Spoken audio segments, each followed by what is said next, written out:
The ropes bit into Ellie's wrists as two men she'd known since childhood dragged her up the mountain path. She'd have laughed if the situation weren't so absurd, though honestly, the absurdity was the only thing keeping her from screaming.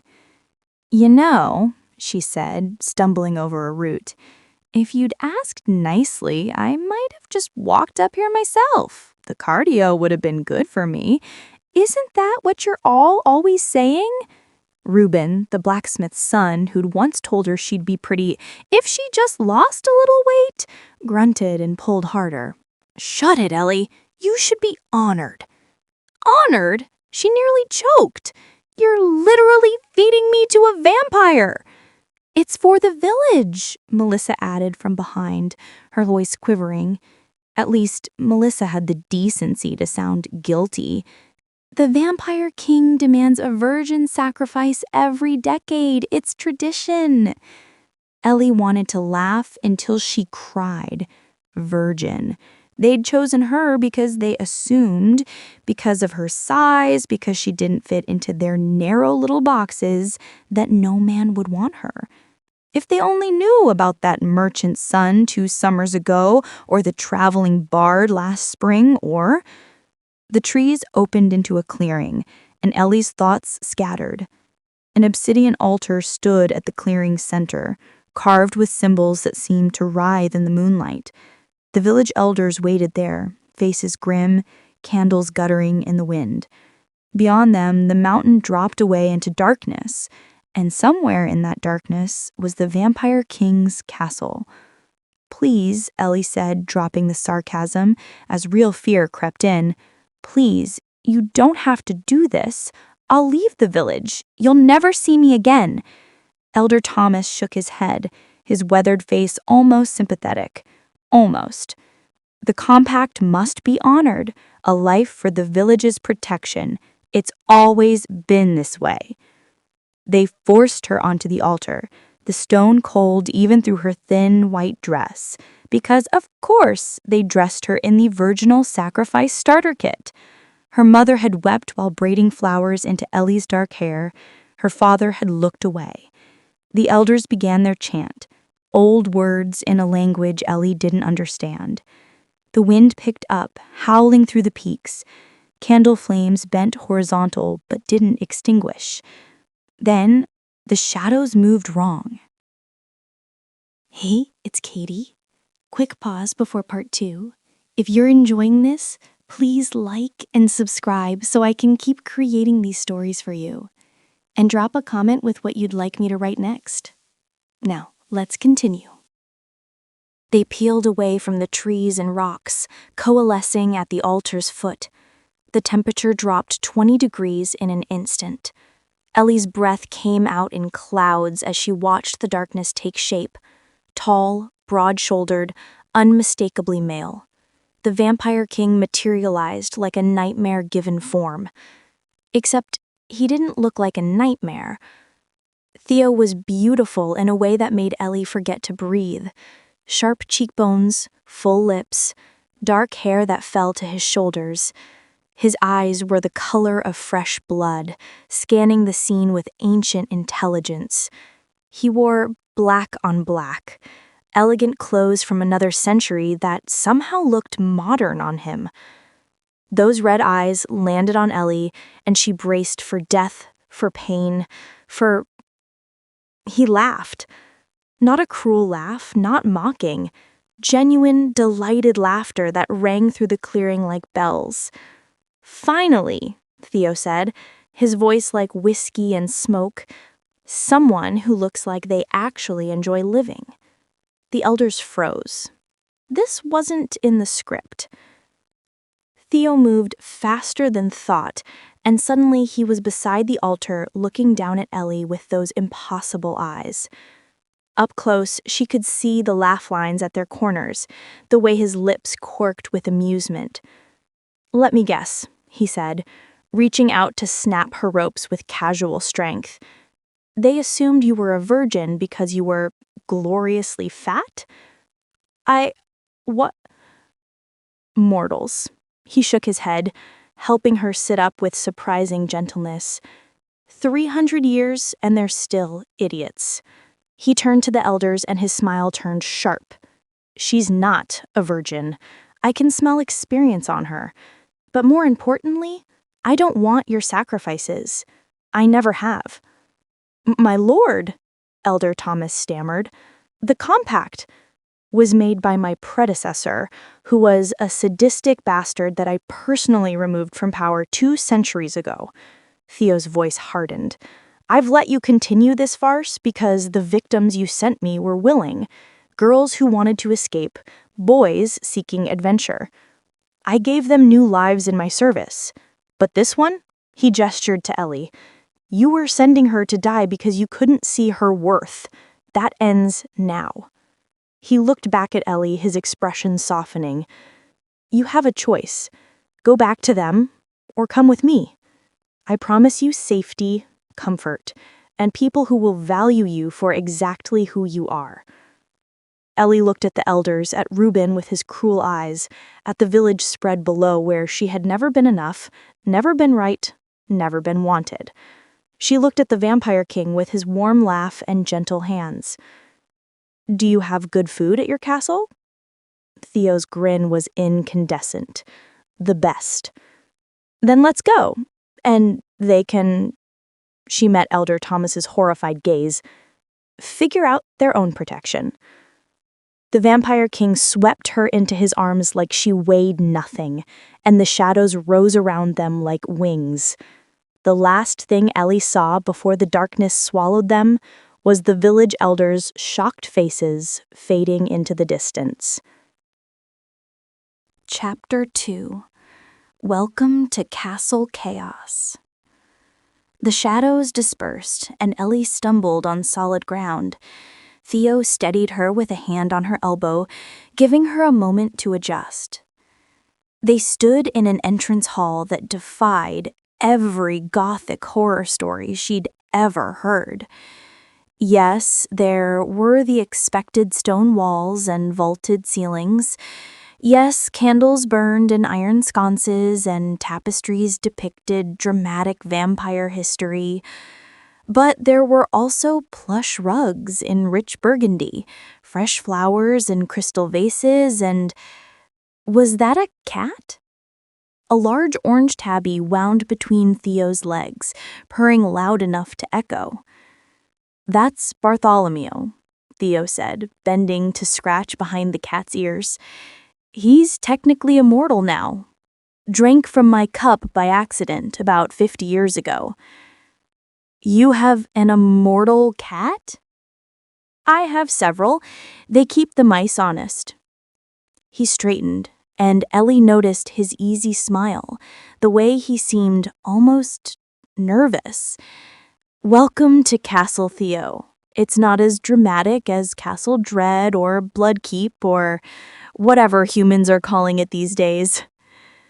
A door burst open and a woman rushed in. Literally floated in, her feet not quite touching the ground. She had silver hair piled high, wearing an elegant gown from at least a century ago, and her eyes were the same vampiric red as Theo's. Is it true? She demanded. Did you actually bring someone home? A human? Willingly? Jane, meet Ellie. Ellie, this is Jane, my second in command, and the castle's head of household. Jane circled Ellie like a predator, but her expression was more curious than threatening. Well, you're nothing like the others. Is that good or bad? Ellie asked, fighting the urge to cross her arms defensively. Oh, it's wonderful. Jane clapped her hands together. The last sacrifice was a weedy little thing who cried constantly. Before that, a boy who tried to steal the silver on his second night. You look like you have sense. And spirit. I like her, Theo. More figures emerged from the corridors. A tall man with fur that seemed to shimmer between human and wolf. A woman whose skin had a faint green tint and whose hair moved like leaves in a breeze. A teenager who kept flickering between solid and translucent. My household. Theo said, gesturing to the assembled group, were something of a collection of misfits. The wolfman stepped forward, bowing slightly. Fenris. I handle security and hunting. Meadow, said the green woman, her voice like rustling grass. Gardens and healing. I'm Jasper. I'm still figuring out the whole ghost thing, honestly. I'm kinda new to being dead. Ellie's head spun. This is insane. Technically, yes, Theo agreed, but it's home, and if you choose to stay, it can be yours too. He caught her eye, suddenly serious. I meant what I said. You're free to leave whenever you wish. I'm not keeping prisoners. Even though my village just tried to murder me? Especially because of that. Something dark flickered in his expression. I've lived through enough centuries to recognize cruelty wearing tradition's mask. Jane tugged on Ellie's arm. Come, let me show you to your rooms. Plural. You get a suite. Theo insists everyone have space to breathe. Well, those of us who still breathe, you know what I mean. As Jane led her through winding corridors, chattering about the castle's layout, Ellie couldn't help glancing back at Theo. He stood in the entrance hall, hands in his pockets, watching her go with an expression she couldn't quite read. Lonely, maybe. Hopeful.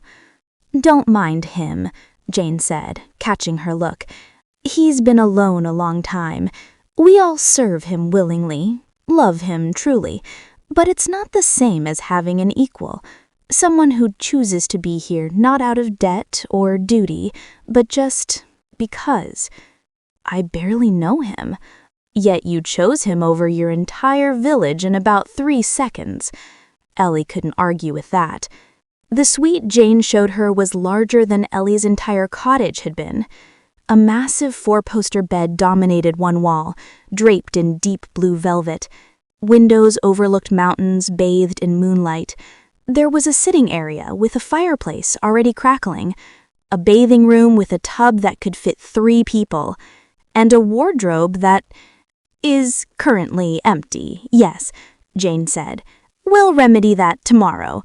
For tonight, you'll find night clothes in the chest. Breakfast is whenever you wake. Just ring the bell and someone will bring it up. She hesitated at the door. He's a good male, Ellie. The best I've known in 200 years. Whatever brought you here, I think you'll find it was meant to be. Alone, Ellie sank onto the bed, her mind reeling. 12 hours ago, she'd been in her cottage, grinding herbs for the healer, invisible and unwanted. Now she was in a vampire's castle, surrounded by supernatural beings, chosen by a king who'd looked at her and laughed with joy instead of disgust. She should be terrified. Instead, for the first time in years, Ellie felt like she could breathe. Chapter 3. The Arrangement. Ellie woke to sunlight streaming through windows and the smell of fresh bread. For a confused moment, she thought she'd dreamed everything. Then she saw the opulent room, felt the silk sheets, and remembered. A knock at the door. Come in, she called, sitting up. A young woman entered carrying a tray. Human, Ellie realized with surprise. Good morning, miss. I'm Clara. I help with the household. Lord Theo thought you might be hungry. The tray held enough food for 3 people. Bread, cheese, fruits, pastries, tea, and what looked like honey-glazed bacon. Did he think I'd sleep for a week? Ellie asked, eyeing the spread. Clara grinned. He wasn't sure what you liked, so he asked for everything. Between you and me, I think he's nervous. We've never seen him nervous before. After Clara left, Ellie ate slowly, savoring each bite. Real butter, fresh strawberries. When had she last eaten strawberries? The village had always claimed they were too expensive, but somehow the baker's daughter had them often enough. She was finishing her tea when another knock came. Theo's voice this time. "May I come in? I promise I'm not here to brood dramatically or discuss your eternal soul." Ellie laughed beside herself. "Enter." Theo looked different in daylight, or rather in the sunlight that streamed through windows but stopped precisely at the threshold of her room. He wore simpler clothes today, a white shirt and dark trousers, his hair tied back. Without the dramatic shadows, he looked younger, though she knew he was centuries old. "I have a proposal," he said, leaning against the doorframe. "A business arrangement, if you will." "I'm listening." "I need help managing my territory. Vampires are nocturnal by necessity, which means half the world happens when we're at our weakest. I need someone who can walk in daylight, interact with human villages, handle daytime affairs. Someone clever enough to stand up to me." His lips quirked. "You qualified on the mountain." "You want me to be, what, your daylight assistant?" "More like a partner. You'd have authority to act in my name, access to resources, protection from anyone, vampire or human, who might wish you harm. In return, you help me govern fairly and keep the peace."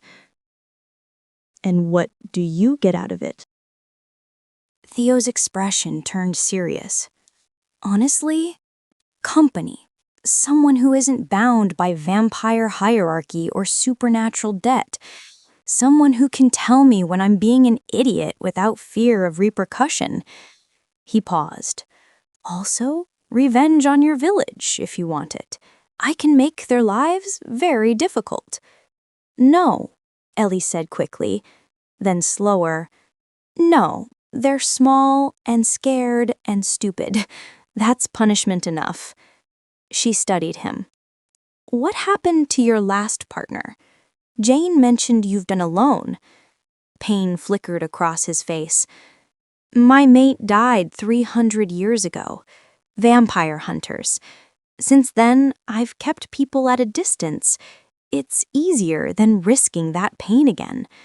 So why risk it with me?" "Because," he said softly, "when I saw you on that altar, furious and sarcastic and utterly unafraid, something in me woke up. Something I thought had died with her. I'm not asking for forever, Ellie. Just a chance. See if you like it here. See if maybe—" He trailed off, vulnerability written in every line of his frame. The vampire king, ancient and powerful, was asking her permission. "I have terms," Ellie said. "Name them." "I want to learn to defend myself. If I'm going to represent you, I need to be more than just a human with a fancy title." "Done. I'll teach you myself." "I want access to your library. I saw it yesterday. Don't think I didn't notice. It was bigger than my entire village."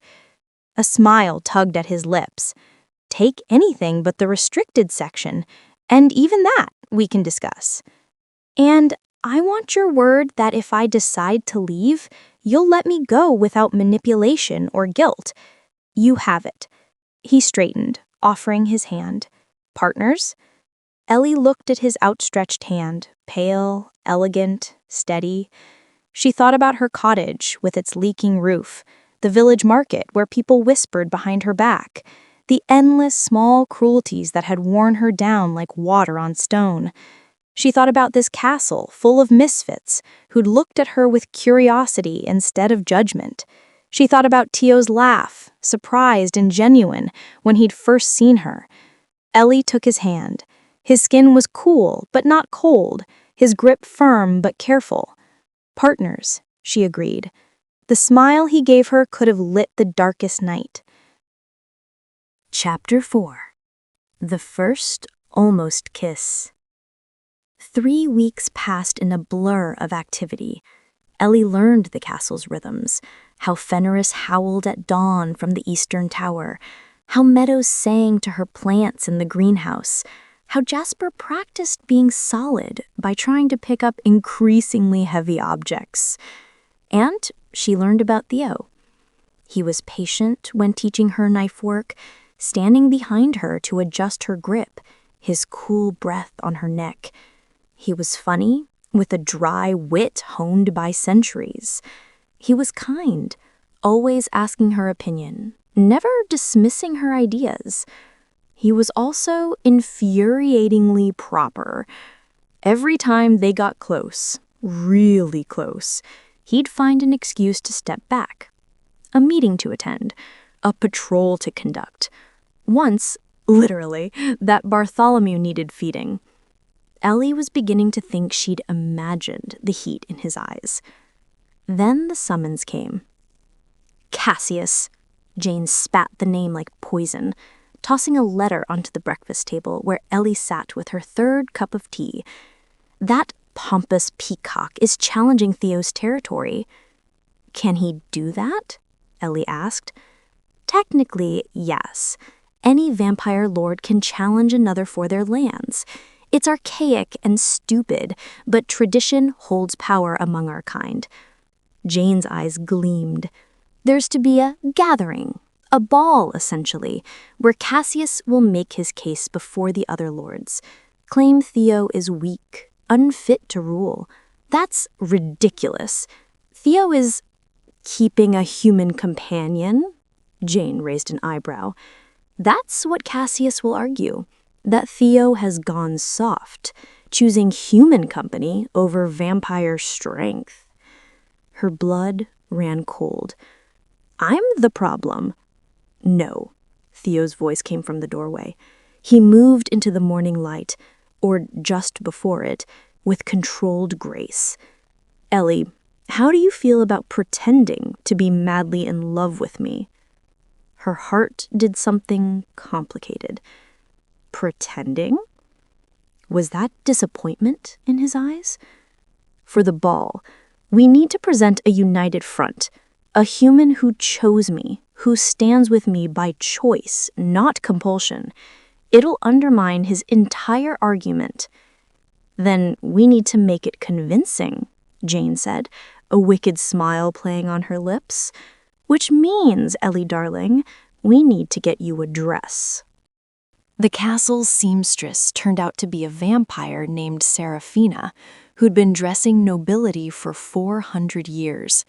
She took one look at Ellie and clapped her hands together in delight. Finally, someone with curves. Do you know how boring it is draping fabric on stick figures? No shape, no challenge. She circled Ellie, fingers already measuring by sight. We'll do deep emerald to bring out your eyes. Off the shoulder, you have beautiful collarbones, and we'll emphasize your waist, your hips. I'm not trying to look thinner, Ellie said quietly. Seraphina stopped, meeting her eyes. Child, I'm going to make you look powerful. There's a difference. She pulled out fabric samples, holding them up to Ellie's skin. In my day, your figure would have been the ideal. Still should be. Bodies are just fashion, darling, and fashion is just silliness with expensive thread. The dress took 3 days. When Seraphina finally revealed it, Ellie barely recognized herself in the mirror. The emerald gown hugged every curve, the fabric rich and heavy. The neckline displayed her shoulders and the swell of her breasts without being inappropriate. The waist was fitted, then flared over her hips in a way that made her feel like a queen. Her dark hair was swept up with small crystals woven through that caught the light. Perfect, Seraphina declared. Now you look like someone who could tame a vampire king. The ball was held in neutral territory, an ancient castle that predated even Theo. Vampires filled the great hall, all of them beautiful, all of them dangerous. Ellie felt their eyes on her the moment she entered on Theo's arm. Let them look. Theo was stunning in black formal wear, his hair loose, his red eyes bright. When he'd first seen her in the dress, he'd frozen completely for 10 seconds. Then he'd offered his arm and murmured, "You're gonna start a war looking like that." "Isn't that the point?" His laugh had been low and warm. "I suppose it is." Now in the ballroom, he kept her close, his hand on her lower back, protective and possessive. When vampires approached, he introduced her as my partner Ellie, with unmistakable pride. Then Cassius arrived. He was handsome in a cold way, all sharp edges and calculating eyes. He looked at Ellie the way someone might examine a curiosity in a museum, interested but distant. "So this is the human," Cassius's voice carried across the sudden silence. "The one you're risking your territory for? I expected more." Theo's hand tightened on Ellie's waist, but she stepped forward before he could respond. "Lord Cassius," she said, her voice steady and clear, "how kind of you to show such concern for Theo's territory. Though I have to wonder, if he's so weak, why do you need to gather allies to challenge him? Seems like overkill for someone supposedly soft." A ripple of laughter ran through the crowd. Cassius's eyes narrowed. "Careful, human. You're very breakable." "And you're very predictable." Ellie smiled sweetly. "Strong vampires don't need to remind people they're strong. They just are." Theo's pride blazed down the bond they were faking, except it didn't feel fake at all. The rest of the evening passed in a blur of political maneuvering and careful dances. Theo kept Ellie close, and she played her part perfectly. The confident human who'd chosen the vampire king and wouldn't be intimidated by anyone. It was during a waltz, Theo's hand on her waist and their faces close, that everything shifted. "You're incredible," he murmured, his breath ghosting across her lips. "I'm terrified. I'm just better at hiding it than I used to be." "Then you're braver than most of my kind. Ellie, I need to tell you." An explosion rocked the castle. Vampires scattered as the windows blew inward, glass sprang everywhere. Theo pulled Ellie against him, shielding her body with his as chaos erupted. Through the smoke, figures poured in, vampire hunters, their weapons silver and deadly. "It's an assassination attempt!" someone shouted. Theo snarled, fangs extending, pushing Ellie toward Jane. "Get her out!" "Not a chance," Ellie said, grabbing a fallen silver dagger. "Partners, remember?" The look he gave her was pure heat, pride and fear, and something deeper. "Stay close to me." She did. The fight was brutal and fast. Theo moved like violence given form, protecting her while cutting through hunters. Ellie held her own, using the training he'd given her, the knife work, the defensive stances. When it was over, bodies littered the floor, and Theo was breathing hard, his formal clothes ruined with blood. He pulled her into an alcove, his hands framing her face, his eyes wild. "You could have died. You should have run. So should you." "Ellie," his thumb traced her cheekbone, "I can't lose you. I know we've only known each other weeks, but I can't." She kissed him, pressed up on her toes and pulled him down, and kissed him like she'd been wanting to for weeks. He made a sound, surprise and hunger and relief, and kissed him back with centuries of loneliness and longing. His mouth was cool, but not cold, his lips soft, his hands gentle despite their strength. He kissed her like she was precious, like she was everything, like he'd been waiting 300 years for this exact moment. When they finally broke apart, both breathing hard, he rested his forehead against hers. "I should have told you, should have been honest. Ellie, you're not just my partner. You're not just convenient. You're my lord." Fenris's voice cut through the moment. "We've captured one of the hunters. He's talking." Theo pulled back with visible reluctance, his hand lingering on her cheek. "We'll finish this conversation. Promise?" His smile was soft and dangerous and full of promise. I swear it. Chapter 5. The plot thickens. The captured hunter proved talkative once Theo made it clear he had no patience for games. Ellie stood in the dungeon, which was surprisingly clean and well lit, because apparently even Theo's dungeon had standards, and listened as the pieces fell into place. "The old council sent us," the hunter gasped, Fenris's clawed hand at his throat. "They want you dead. Say you've betrayed vampire tradition, weakened the race." "The old council?" Jane exchanged looks with Theo. "Those fossils? I thought they were irrelevant." "They're gathering support," the hunter continued.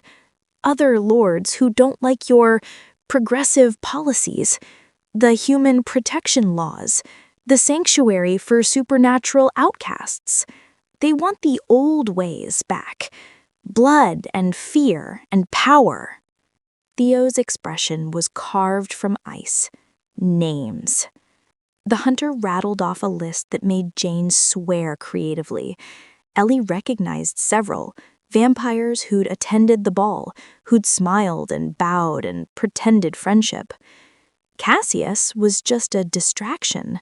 The real threat is coming from inside vampire society. "Clever, human," the hunter sneered. "You're the symbol they all hate, proof that Theo values a mortal over his own kind." Theo moved faster than sight, slamming the hunter against the wall. "Careful, my restraint has limits." "They're not wrong," Ellie said quietly. When everyone turned to stare, she continued. "I mean, about the symbol part. I do represent a change. Maybe that's not a bad thing." "It paints a target on your back," Theo growled. "Good. Let them come. Let them see a human can stand beside a vampire king and not flinch. Maybe that's exactly what they need to see." Jane grinned. "I like her more every day." They spent the next week fortifying defenses and gathering intelligence. Ellie discovered she had a talent for information gathering. People underestimated her, thought her harmless, talked freely around her. She used it shamelessly. She also spent more time with Theo, and the tension between them built like a gathering storm. He taught her more combat techniques in the training room, but the lessons often devolved into something else. His hands correcting her stance, lingering, her breath catching when he moved close, the air between them charged and heavy. "Focus," he'd murmur, his lips near her ear. "Your opponent won't wait for you to catch your breath. My opponent isn't the one making me lose it." His eyes would darken, fangs pressing against his lower lip.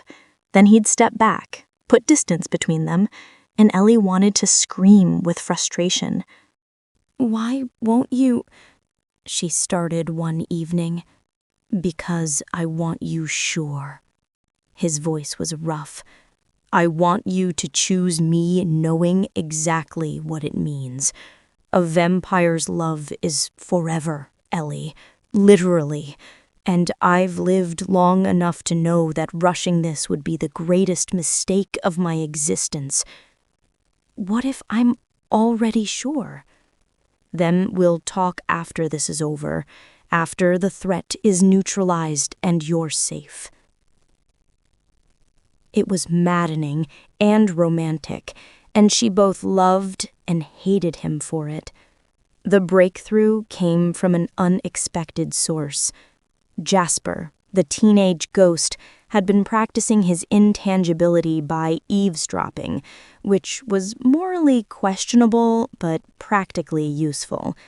He materialized in the library where Ellie was researching vampire law, his translucent form crackling with excitement. "I heard Edmund talking to someone. Edmund, the sweet butler who brings everyone tea? He's working with the council." Ellie's blood ran cold. Edmund had been with Theo for over a century, trusted completely. "Are you certain?" "I floated right through the wall. He was using a communication crystal, reporting everything to someone named Mordecai. They're planning something big, waiting for the right moment to strike. She found Theo in his study, staring at a portrait. The woman in the painting was beautiful, dark hair, kind eyes, human, his dead mate. Her name was Marianne, he said without turning. She was a healer, helped everyone, vampire and human alike. That's what got her killed. The vampire hunters targeted her to get to me. His voice was hollow. I wasn't there. I failed her. Ellie approached slowly, standing beside him. I'm not her. No. He finally looked at her, raw emotion in his eyes. You're different. Fiercer, braver, maybe. Marianne was gentle where you're sharp. She soothed where you challenge. But when I look at you, I feel the same terror, the same desperate need to keep you safe, the same fear that I'll fail again.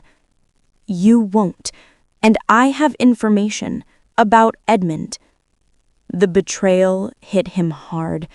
Edmund had been one of his oldest servants, someone he'd trusted implicitly. But the evidence was clear, and Theo was nothing if not practical. We use it. Let him think we're unaware. See what he reports back.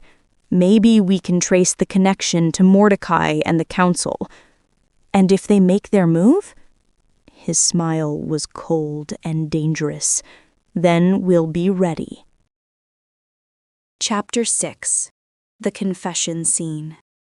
The plan was simple. Feed Edmund false information and wait for him to pass it along. Theo announced he'd be traveling to the eastern border to inspect his territory, alone, except for Fenris. It would leave the castle vulnerable, and Edmund could hardly resist reporting it. What Edmund didn't know was that Theo would actually be hidden inside the castle, watching and waiting. Ellie hated the plan, hated the idea of being bait, even knowing Theo was close. But she understood necessity. The night before the fake departure, Ellie couldn't sleep. She wandered the castle halls, eventually finding herself outside Theo's private chambers. She'd never been inside. He'd kept that space separate, personal. She should go back to her rooms. Instead, she knocked. "Come in," his voice called, sounding surprised. His chambers were simpler than she'd expected. A massive bed, yes, but also books everywhere. Comfortable chairs, a fireplace, and the portrait, Marianne, hanging where he could see her. Theo sat by the fire, hair loose, wearing just a shirt and trousers. He looked younger, vulnerable. "Can't sleep?" he asked. Thinking about tomorrow, about the danger and the uncertainty, and she'd meant to say something else, but her eyes caught on to the portrait again. Marianne was beautiful and kind-looking, and everything Ellie wasn't. "I know I'm not her," Ellie said quietly. "I'm not thin or gentle or—" "Stop." Theo stood, moving to her with that preternatural grace. "I need to tell you something. Something I should have said weeks ago." He took her hands, his thumbs tracing her knuckles. "When Marianne died, I thought I died with her. For 300 years, I existed but didn't live. I did my duty, protected my people, but felt nothing. No joy, no hope, no connection." His eyes met hers, burning with intensity. "Then I saw you on that altar, furious and sarcastic and absolutely refusing to be a victim, and I laughed for the first time in centuries." Ellie's breath caught. every day since, you've brought light back into my world. Your cleverness, your courage, your refusal to accept anyone's limitations. The way you care for Jasper, joke with Jane, stand up to Cassius. He cupped her face gently. You think I want someone like Marianne? I loved her truly, and I'll never forget her. But you, Ellie, you're not a replacement. You're not a second choice. You're the sun after 300 years of darkness. Theo, let me finish. His forehead touched hers. You think I see your body as less than? Ellie, you're abundant. You're a feast for the senses. More to hold, more to worship, more to love. Every curve is a gift. Every inch of you is perfect because it's you. Tears pricked her eyes. You can't mean that. I've lived over 500 years. I've never been more certain of anything. His lips brushed her temple. You're not less than anyone. You're more than I deserve, and I am completely, utterly, desperately in love with you. Ellie's heart stopped, then thundered back to life. You love me? Terrifyingly so. His smile was crooked, vulnerable, so much that the thought of losing you makes me understand why vampires go mad. So much that... She kissed him, pouring everything into it. Weeks of longing, years of being told she wasn't enough, the overwhelming relief of finally being wanted exactly as she was. He responded instantly, deepening the kiss, pulling her close. His hands spanned her waist, sliding up to tangle in her hair. She pressed against him, feeling his strength, his desire, the way he trembled slightly like he was holding back an avalanche. When they broke apart, both breathing hard, he rested his forehead against hers. I want you, he said roughly, more than I've wanted anything in centuries. But Ellie, you need to understand what you're agreeing to. Vampire relationships are intense, possessive. If I claim you fully, I'll never let you go. Sounds perfect to me. I'm serious. His eyes searched hers. It's not just physical. Vampires bond deeply, emotionally, spiritually. You'll feel what I feel. I'll be able to sense you anywhere. And my bite, he traced her throat gently. It's intimate, bonding. Are you ready for that? Are you? She challenged. His laugh was shaky. I've been ready since the moment you asked if I had good food at my castle. She pulled him closer, pressing her lips to his jaw, his throat, feeling him shudder. Then stop being noble and... A crash from below shattered the moment. Theo's head snapped up, his entire body going rigid. That's from the dungeons. They rushed downstairs to find chaos. Edmund stood over the bound hunter's cell, a crystal glowing in his hand. The hunter was dead, throat slashed, eyes staring. You killed him. Theo's voice was deadly quiet. Edmund turned and his gentle old man's face twisted into something ugly. Can't have him talking more. You've already learned too much. He raised the crystal, and it pulsed with dark energy. Lord Mordecai sends his regards. Everything happened fast. The crystal exploded outward in a wave of dark magic. Theo threw himself in front of Ellie, taking the blast. He went down hard, blood pooling beneath him. Edmund grabbed Ellie before she could react, his strength supernatural. You're coming with me, girl. The council wants to see exactly what Theo treasures before they destroy it. Ellie fought, but centuries of vampire strength overpowered her training. The last thing she saw before darkness claimed her was Theo trying to rise, her name on his lips. Then, nothing. Chapter 7. Betrayal and Revelation. Ellie woke to cold stone against her cheek and the smell of mildew. Her head pounded, and when she tried to move, chains rattled. silver chains, she realized, as they burned against her wrists.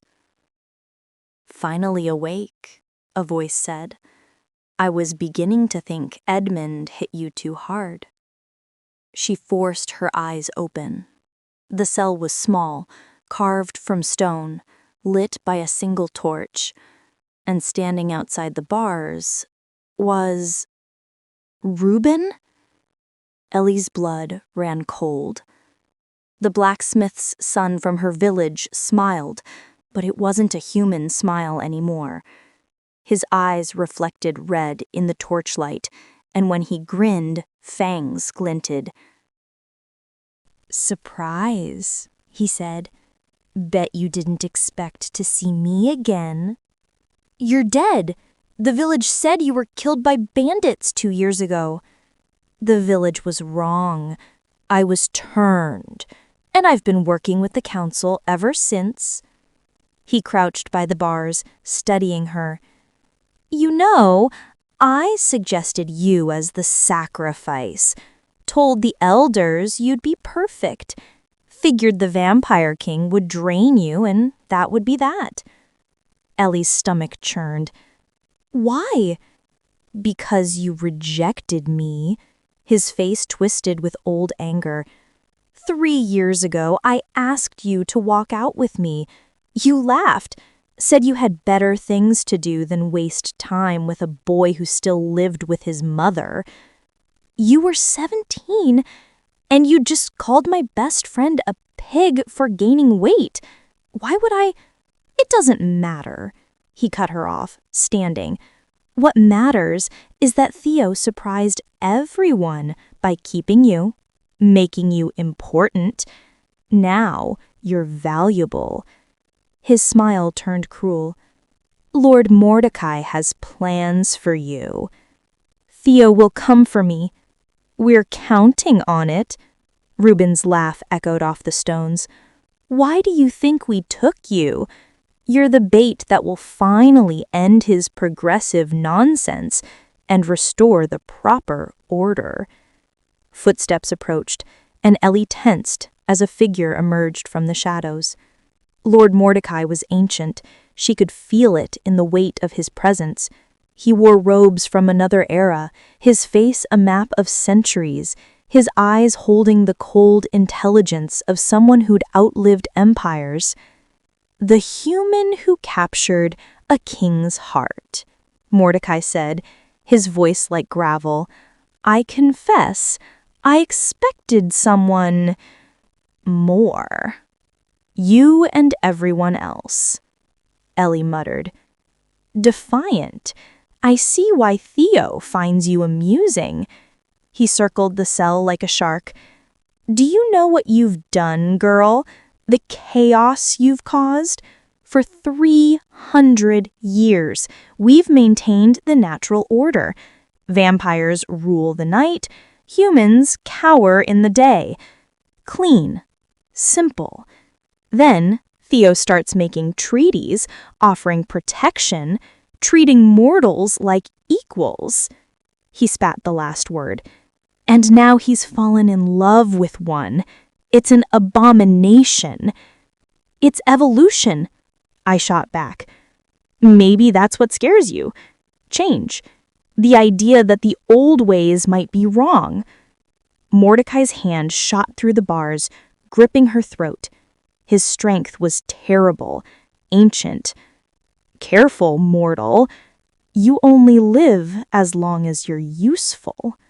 He released her, and Ellie gasped for air. "When Theo comes, and he will come, we'll be ready. His forces against ours, and when he's weakened, we strike. With him gone and you dead, the council resumes control." Mordecai smiled coldly. "It's already in motion. Edmund is leading him to the ruins of Blagstone Keep as we speak. An ambush. He thinks he's rescuing you, but he's walking into his own execution. He'll know it's a trap. Will he? Love makes even ancient vampires foolish." Mordecai turned to leave. Enjoy your last hours, human.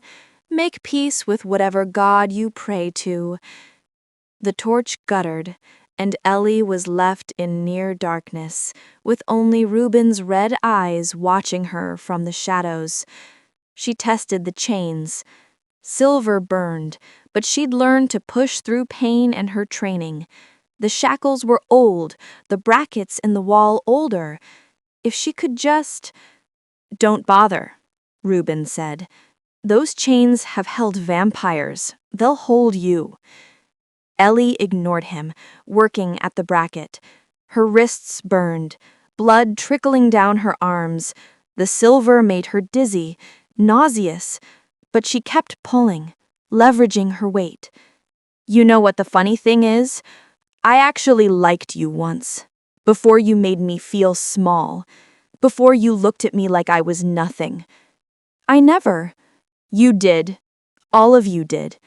The baker's daughter, the healer, even my own mother, always looking at me like I was disappointing, like I wasn't enough." His voice cracked. "At least when I'm a vampire, people fear me. That's better than pity." Ellie stopped pulling at the chains, really looking at him for the first time. He was young, still looked 17, would always look 17. And beneath the bravado and cruelty, she saw the hurt boy she'd known. "Reuben," she said softly, "I'm sorry you felt that way, truly. But killing me won't fix it. Helping the council won't make you matter. It's too late." But his voice wavered.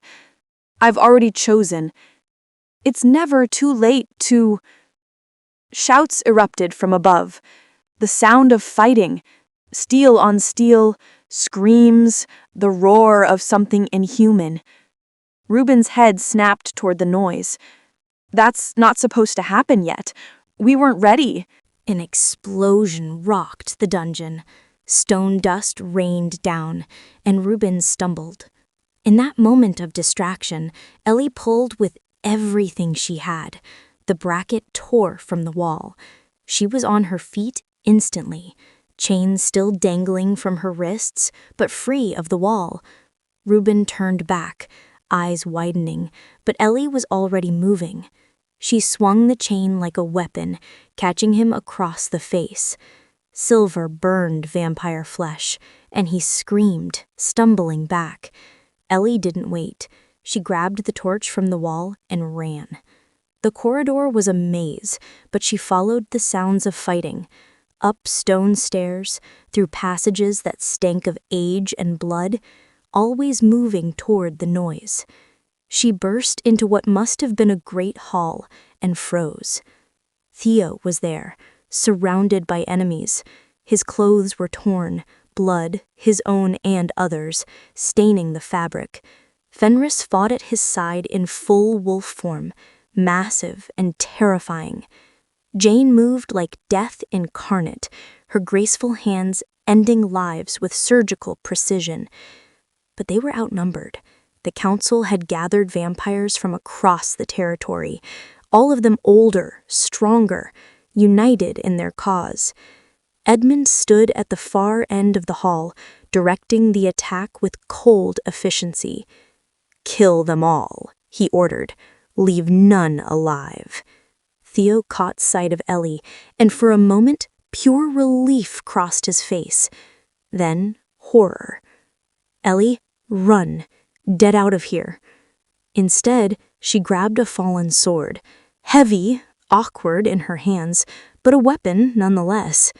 And something inside her woke up. It started as a tingle in her fingertips, then spread like wildfire through her veins. The silver chains at her wrists began to glow, not with pain, but with power. The air around her crackled with energy she'd never felt before. "What?" she started to say. Then the power exploded outward. A wave of pure force erupted from Ellie's body, throwing vampires back like leaves in a hurricane. The silver chains shattered, and in their place, light blazed, white and gold and utterly devastating to undead flesh. Vampires screamed, shielding their eyes. Even Theo staggered back, though the light didn't seem to harm him directly. Edmund's face contorted with shock. She's a witch, a dormant witch. The power felt wild, uncontrolled, but Ellie instinctively reached for it, shaped it, directed it toward the enemies threatening Theo. "Get back!" she shouted, and the light obeyed, forming a barrier between Theo's group and the Council's forces. Mordecai emerged from the shadows, his ancient face twisted with rage. "Impossible.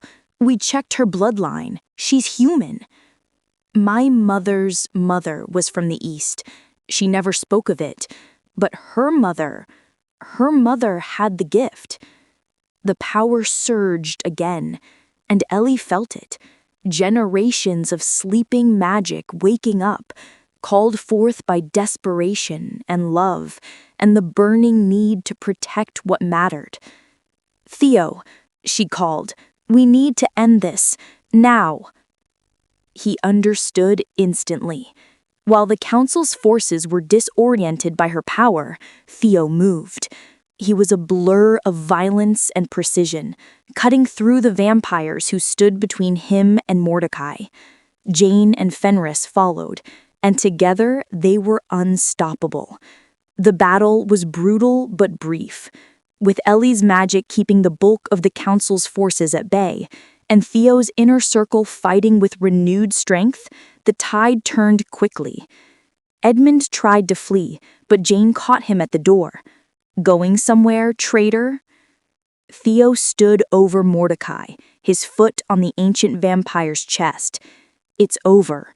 Surrender your council, submit to my authority, or die here.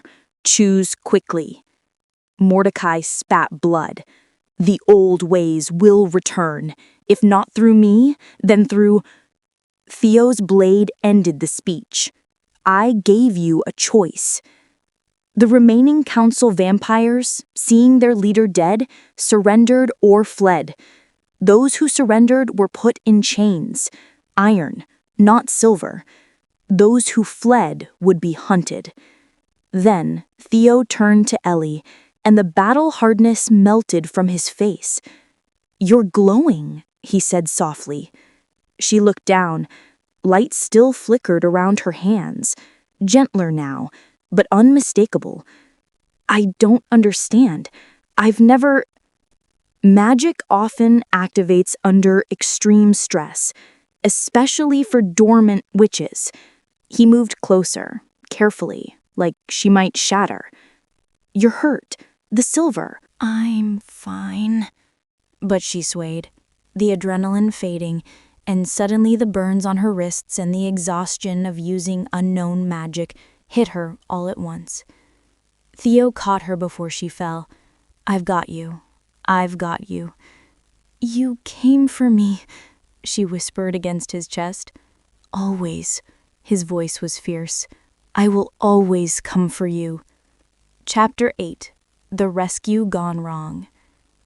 They made it back to the castle as dawn approached. Ellie was barely conscious, her magic depleted, her body pushed beyond its limits. Theo carried her the entire way, refusing to let anyone else touch her. Meadow was waiting, her healing magic already prepared. She worked quickly, treating the silver burns and the magical exhaustion, murmuring in her plant voice about foolish humans who pushed themselves too hard. But even with healing, Ellie slept for 2 days. When she finally woke, it was to find Theo sitting beside her bed. He looked terrible, dark circles under his eyes, his hair disheveled, still wearing the blood-stained clothes from the battle. "You didn't leave," she said, her voice rough. Not for a moment. He took her hand carefully, like she was made of glass. "How do you feel?" "Like I was hit by a magical lightning bolt from the inside." His laugh was shaky with relief. "That's essentially what happened. According to Meadow, you have significant magical potential. With training, you could be quite powerful." Great. Add it to the list of things I never expected. She squeezed his hand. Theo, I was so scared. Not for me, but that I'd never see you again. That I'd never get to tell you. Ellie, his voice broke. When I woke up and you were gone, when I realized Edmund had taken you, I've never been so terrified. Not even when Marianne died, because then I was already numb. But you, losing you would have destroyed me completely. She sat up carefully, ignoring her protesting muscles. You're not going to lose me. I almost did, and it's my fault. I should have been more careful. Stop. She cupped his face, forcing him to meet her eyes. You didn't fail me. You saved me. We saved each other. You saved yourself, he corrected. Your magic, your strength, that was all you. Activated because I couldn't bear the thought of them hurting you. So we saved each other. She leaned forward, resting her forehead against his. That's what partners do. He made a sound that was half laugh, half sob, and pulled her into a careful embrace. They stayed like that for a long time, just holding each other, feeling the reality that they were both alive and safe. Finally, Theo pulled back enough to look at her. There's something you need to know, something I should have told you earlier. If this is about vampire politics, I swear, it's about us. He took a breath he didn't need. When a vampire truly loves someone, truly bonds with them, there's a way to make it permanent, eternal, through blood. Ellie's heart raced. You mean turning me? No, different. If I drink from you during an intimate moment, and you're willing, accepting, wanting it, it creates a mate bond. You'd still be human, still be you, but we'd be connected. Forever. I'd be able to feel you, sense you, know if you're in danger, and you'd have extended life. Not immortal, but centuries instead of decades. That sounds intense, permanent, terrifying. His thumb traced her cheekbone. I won't do it without your complete, enthusiastic consent, and even then not until you've had time to think about it, to really understand what it means. What if I've already decided? His eyes darkened. Ellie, I love you, she said simply. I think I have since you laughed on that mountain, since you called me abundant and looked at me like I was the most amazing thing you'd ever seen. I don't need time to think about wanting forever with you. You're still recovering. You've been through trauma. Your magic just awakened. This isn't the time to make permanent decisions. She wanted to argue, but exhaustion was pulling at her again. Fine. But Theo, I'm not going to change my mind. We'll see. He kissed her forehead gently. Rest now. Everything else can wait. A week passed. Ellie recovered her strength and began exploring her new magical abilities with Meadow's guidance. Turned out she had an affinity for protective magic, shields, barriers, wards. Fitting, Jane said, with a knowing smile. The castle settled into a new normal. With the council defeated and Edmund's betrayal revealed, Theo consolidated his power. Other vampire lords came to pledge loyalty, seeing the wisdom in his progressive approach. Some still grumbled, but none dared challenge him openly. Reuben, surprisingly, survived the battle and asked for mercy. Theo granted it, but with conditions. Reuben would serve the castle, make amends, and learn what real strength looked like. Ellie found herself advocating for him, seeing in the young vampire a chance for redemption. You're too kind, Theo told her one evening as they walked the castle gardens under moonlight. Or maybe I just understand what it's like to feel like you're not enough. He made terrible choices, but he was also manipulated by the council. He deserves a chance to be better. Theo pulled her close, kissing the top of her head.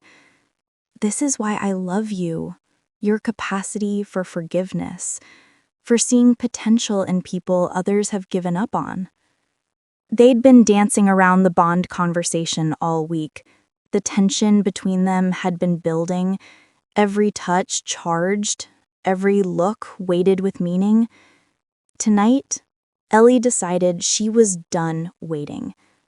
"Take me to your chambers," she said. Theo went very still. "Ellie, I'm healed. I'm rested. I've had time to think." She turned in his arms, looking up at him. "I want this. I want you. I want forever." "Are you sure?" "Completely." Something shifted in his expression. Control giving way to hunger, restraint cracking under the weight of weeks of wanting. "If we do this, there's no going back." "Good." He swept her into his arms, moving with vampire speed through the castle to his private chambers. The door shut behind them, and suddenly they were alone, truly alone, with nothing between them but intention. Theo set her down gently, his hands framing her face. "I need to hear you say it, clear and certain." "I want the bond," Ellie said, her voice steady despite her racing heart. "I want to be yours, and I want you to be mine, forever." The kiss that followed was nothing like the ones before. This was consuming, desperate, full of weeks of restraint finally breaking. His hands slid into her hair, tilting her head back to deepen the kiss. She pressed against him, feeling his strength, his desire, the slight tremor in his hands that told her he was holding back. "Don't hold back," she whispered against his lips. "I trust you." His groan was pure need. "Ellie, you're killing me." "Then let me bring you back to life." They moved to the bed, his movements careful despite the hunger in his eyes.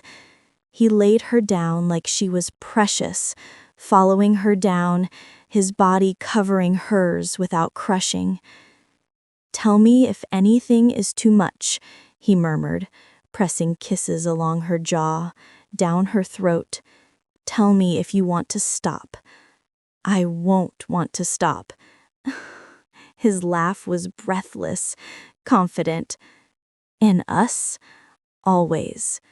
What followed was tender and intense, passionate and reverent.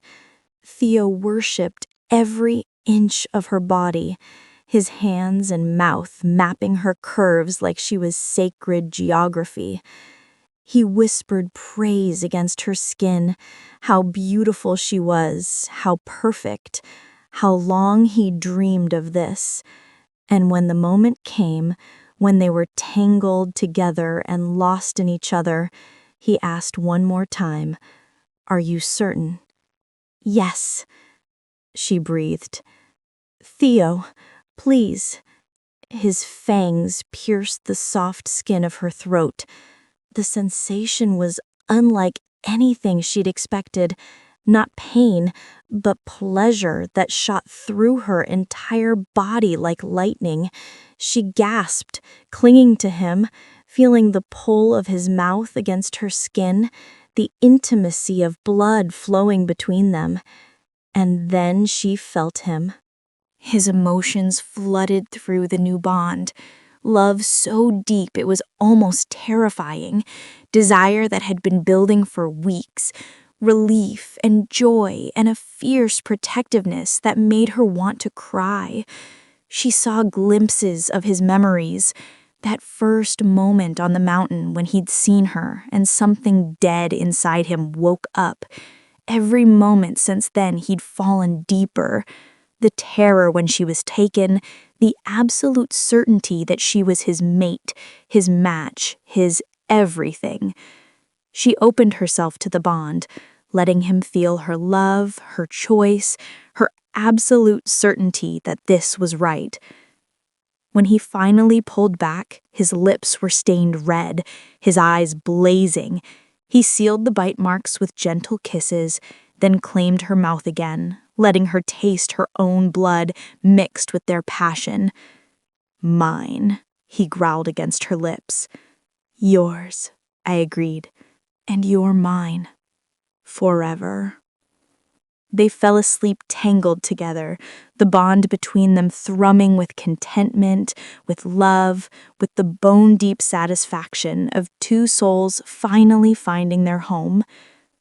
Chapter 10, Coronation. Ellie woke to sunlight streaming through windows and Theo's cool skin against hers. The bond hummed between them, a constant awareness of his presence, his emotions. Right now, he felt content, peaceful, and deeply, thoroughly satisfied. She smiled against his chest. "I can feel that," he murmured, his voice rough with sleep he didn't technically need. "Your smugness is very loud through the bond." "Can't help it. I have excellent reasons to be smug." "Indeed you do." His hand traced lazy patterns on her back. "How do you feel? Any pain? Any regret?" "Just sore in the best way, and no regrets, not even a little." She tilted her head up to kiss his jaw. "Although I can feel your worries, so stop it." "Can't help it. You're human and fragile, and I love you so much it's terrifying. I'm a human witch with vampire magic protection and a mate bond to the most powerful vampire in the territory. I think I'll manage." The weeks that followed were a whirlwind of change. Theo announced his intention to formally declare Ellie his mate and co-ruler. The vampire nobility had opinions, loudly expressed, but after seeing what happened to the council, most kept their objections to grumbling. The coronation was planned for the autumn equinox, a traditional time for vampire ceremonies. Ellie spent the weeks before learning vampire protocol, honing her magic, and helping Theo navigate the political aftermath of the council's fall. She also dealt with unexpected visitors. Her village sent emissaries begging for aid. Their crops had failed, and without the Vampire King's protection, bandits had become bold. They knelt before Theo and Ellie, literally groveling. Ellie looked at the men who dragged her up that mountain, at Elder Thomas, who'd sentenced her to death, and felt nothing. No anger, no desire for revenge, just pity for their smallness. "You cast me out to die," she said calmly. "Assumed I was worthless because I didn't fit your narrow definition of value. Now you want help." "Please," Elder Thomas begged. "We were wrong. Terribly wrong. We'll do anything." "Here's what you'll do," Ellie interrupted. "You'll publicly apologize to every person you've ever made feel less than. Every girl told she was too fat, every boy told he was too soft, every person who didn't fit your perfect little mold. You'll do it in the village square, in front of everyone." They paled but nodded. "And then," she continued, her voice hardening, "you'll accept the help we send. Food, protection, resources. Not because you deserve it, but because the people of your village, the innocent ones who had no part in your cruelty, deserve better than to suffer for your mistakes." Theo squeezed her hand through the bond, his pride and love washing over her. But Ellie added, her voice hardening, "But every person in that village who wants to leave, who feels unwanted or judged, you'll let them go. No questions, no guilt. They can come here, where they'll be valued for who they are. You would take our people? I would give them the choice you never did. Within a month, a steady stream of villagers arrived at Castle Theo.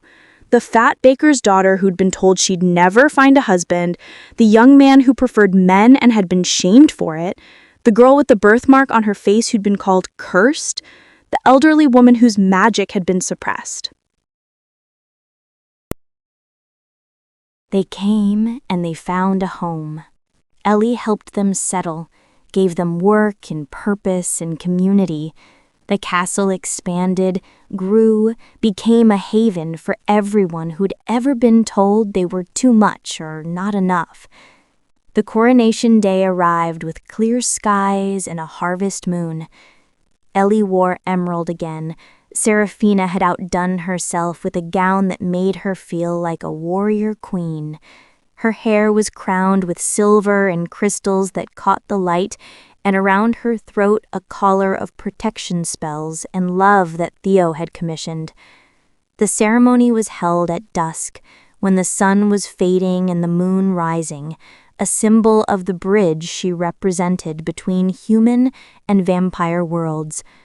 Vampire nobility from across the territories attended, along with representatives from human kingdoms, supernatural courts, and independent powers. The great hall was packed, every eye on the dais where Theo waited in formal black, looking every inch the ancient king he was. Jane officiated, her voice carrying through the hall. Tonight, we witness a coronation and a revelation. The old ways said vampires and humans were separate, unequal. Tonight, we declare a new truth. Power comes not from what we are, but who we choose to be. Ellie walked down the aisle alone. She'd insisted on it. This wasn't someone giving her away or leading her to Theo.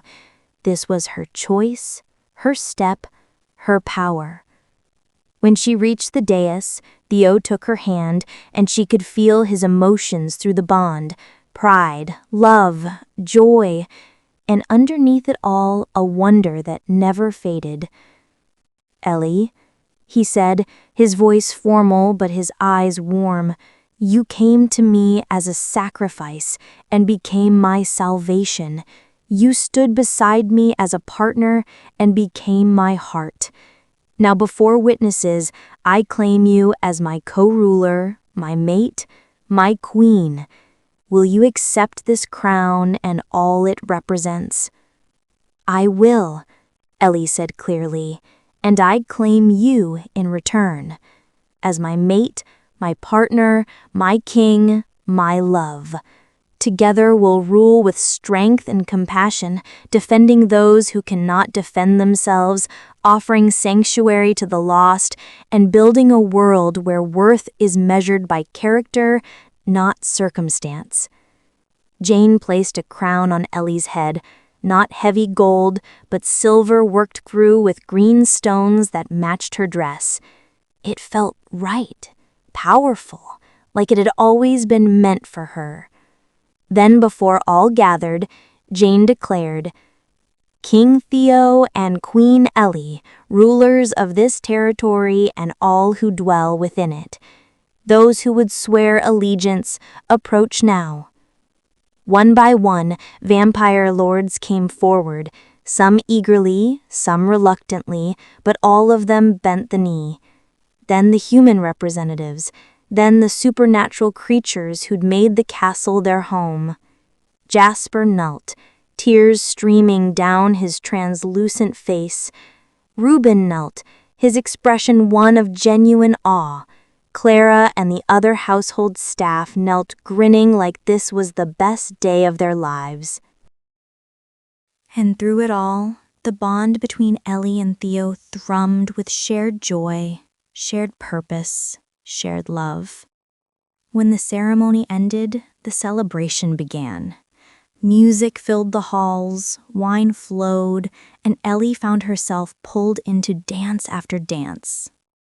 She danced with Fenris, who was surprisingly graceful in human form.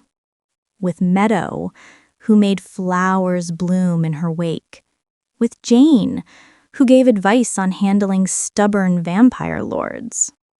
Finally, Theo reclaimed her, pulling her close for a slow waltz as the moon reached its peak. "How does it feel to be queen?" he murmured against her hair. "Terrifying? Exhilarating? Right." She looked up at him. "How does it feel to have a mate again?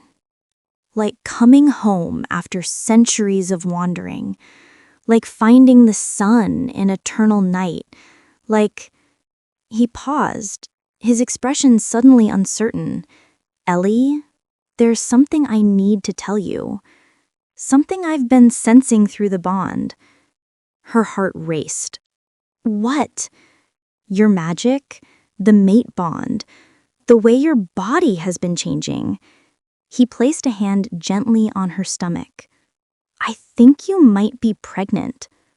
"Pregnant?" she whispered. "But I'm human. You're a vampire. That's not—" "Supposed to be possible, I know. But you're not fully human anymore. The mate bond changed you. And your magic? I think it made a way." His eyes searched hers, vulnerable and hopeful. "How do you feel about that?" Ellie thought about a child with Theo's eyes and her stubbornness, growing up in a castle full of love and acceptance. She thought about teaching them magic, watching Theo cradle something so small and precious, building a family from all the broken pieces of their pasts. "I feel like we're going to need a bigger castle," she said, laughing through sudden tears. Theo swept her into his arms, spinning her around, his joy exploding through the bond like fireworks. "We'll build you a palace, a city, whatever you want. I just want you, and this, and everything we're building together." He set her down carefully, pressing his forehead to hers. "You have me, forever, in every possible way." Chapter 11. Epilogue. 6 months later. The nursery was coming along nicely, Ellie thought, surveying the room with satisfaction. Meadow had painted the walls with murals that actually moved, birds that flew, trees that swayed, clouds that drifted. Jane had enchanted a mobile to play lullabies in a dozen languages. Fenris had carved a cradle from ancient oak that would grow with the child.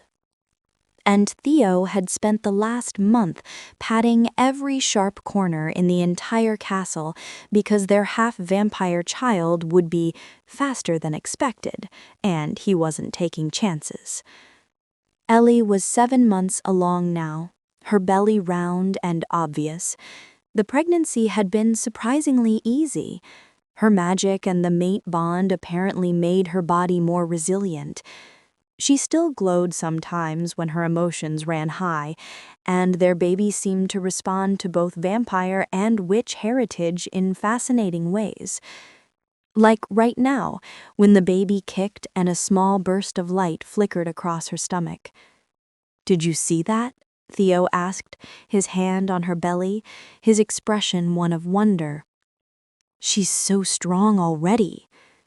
"You don't know it's a she?" "I know." He looked up at her, his eyes soft. "Call it a father's intuition." Ellie ran her fingers through his hair, marveling that this was her life now. Queen of a vampire territory, pregnant with an impossible child, surrounded by found family and genuine love. The castle had continued to grow. Word of their sanctuary spread, and refugees arrived weekly. Humans fleeing persecution, supernaturals seeking acceptance, anyone who'd been told they were wrong for being themselves. Ellie had established formal programs, magical training for dormant witches, therapy for trauma survivors, job training for those starting over.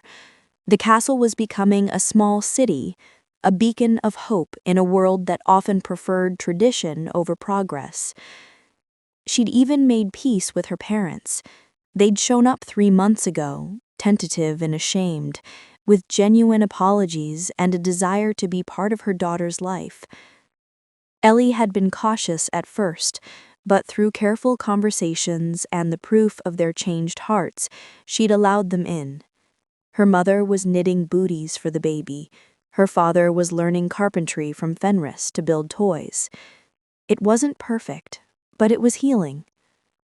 That evening, after the nursery inspection, Theo led Ellie to their private chambers.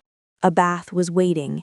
He'd started drawing them nightly to help with her pregnancy aches, with oils that smelled of lavender and vanilla. He helped her undress with reverent care, his hands gentle on her changed body. She'd worried about how he'd react to her pregnancy weight, to her shifting shape, but Theo looked at her like she was the most beautiful thing he'd ever seen. "More of you to worship," he'd said the first time she'd voiced her insecurity. "More life, more love, more of everything that makes you perfect." Now he eased her into the warm water, then climbed in behind her, his strong arms supporting her as she leaned back against his chest. "Comfortable?" he asked, his lips against her temple. "Very." She tilted her head back to look at him. "Though I'm getting too big for this tub. Then I'll have a bigger one installed. A pool, if you want. Whatever makes you comfortable." She laughed. "You're ridiculous." "About you, always." His hands traced her belly, feeling their daughter move beneath his palms. "I never thought I'd have this again. A family, hope for the future. After Marianne died, I assumed I'd exist alone until time finally claimed me. Then you happened. Best sacrifice ever? Best everything ever." He turned her carefully in his arms, his red eyes holding hers. "I love you, Ellie. Every day I fall deeper. Every moment with you is a gift I don't deserve." "You deserve everything," she said fiercely. "Everything good and bright and beautiful, and I'm going to spend forever proving it to you." "Forever is a long time. Good thing I have an extended lifespan now." His kiss was soft, tender, full of promises kept and promises yet to be made. When they finally pulled apart, both breathless, he traced her lips with his thumb. "Come to bed. Let me show you exactly how much I appreciate you." He helped her from the bath, dried her carefully, then carried her to their bed, despite her laughing protests that she could walk. "Humor me," he said, laying her down on the silk sheets. "You're carrying our daughter. You're ruling a territory. You're changing the world. The least I can do is carry you to bed." What followed was tender and intense, careful of her pregnancy but no less passionate. Theo had learned every inch of her body, knew exactly how to make her melt, how to build pleasure slowly until she was begging. He kissed his way across her belly, whispering to their daughter, then up to her breasts, fuller now with pregnancy. His hands mapped her curves, her softness, all the places she'd once been taught to hide. "Perfect," he murmured against her skin. "So perfect. So mine." "Yours," she agreed breathlessly. "Always yours." When he finally moved over her, entering her carefully, the bond between them flared bright. She felt his love, his desire, his absolute devotion, and she poured her own emotions back through the connection, joy and passion and the bone-deep certainty that this was exactly where she belonged. After, they lay tangled together, Theo's hand on her belly, Ellie's fingers in his hair. "Who knew being plus size would make me plus powerful?" she mused. watching moonlight paint patterns on the ceiling. Plus loved, Theo corrected softly, plus cherished, plus everything I never knew I needed. She turned in his arms, meeting his eyes. No, not plus anything, just perfectly loved, perfectly myself, perfectly yours. And I am perfectly yours, he replied, kissing her forehead, her nose, her lips. My queen, my mate, my heart, my everything. Through the windows, the moon rose over the mountains, the same mountains where this had all started, with a sacrifice that went sideways and became something beautiful. Below, in the castle, their found family slept or wandered or stood watch. Jane probably was organizing something. Fenris was definitely patrolling. Meadow might be singing to her night-blooming flowers. Jasper was learning to juggle knives while intangible. And here, in the highest tower, a vampire king and his human queen held each other close, their daughter growing beneath their joined hands, their love a beacon in the darkness. Ellie had been dragged up a mountain to die. Instead, she'd found everything she'd never known she was missing. Sometimes the best things in life come from the worst beginnings. Sometimes being enough means being exactly who you are. And sometimes the monster in the story turns out to be the one who sees you, truly sees you, and decides you're not a sacrifice. You're a queen. Hi everyone, Katie here. Thanks for watching. If you enjoyed the story, don't forget to like, subscribe, and share. Click the end card to watch the next episode in the series. See you next time.